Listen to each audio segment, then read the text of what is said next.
بسم اللہ الرحمن الرحیم۔ علماء کرام فرماتے ہیں کہ اللہ رب العزت کی تمام مخلوقات میں صرف انسان اور جنات کو اللہ رب العزت نے اختیار دیا ہے کہ وہ اللہ رب العزت کی اطاعت کریں یا اللہ کی نافرمانی کریں، ورنہ تمام مخلوقات اللہ رب العزت کے حکم کی پابند ہیں۔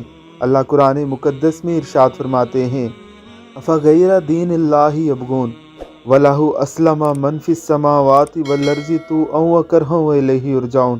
کیا تم نے کسی اور دین کی پیروی شروع کر رکھی ہے؟ حالانکہ زمین و آسمان کی ہر چیز چاہتے ہوئے یا نہ چاہتے ہوئے اس کے حکم کی پابند ہے اور سب نے اسی کی طرف لوٹ کر آنا ہے۔ زیر نظر ویڈیو اس آیت کا عملی ثبوت ہے۔ ایک کوا تلاوت کلام مجید سننے کے بعد اپنا سر کیسے جھکا کر اس مقدس کلام کو سن رہا ہے۔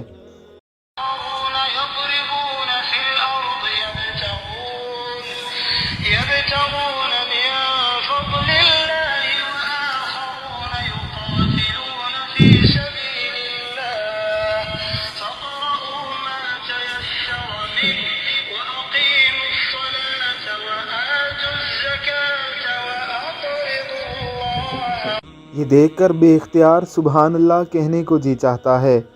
اے انسان، تو بھی اللہ رب العزت کے سامنے اپنے سر کو یوں ہی جھکا دے، ہمیشہ ہمیش کی جنتیں تیرا مقدر بن جائیں گی۔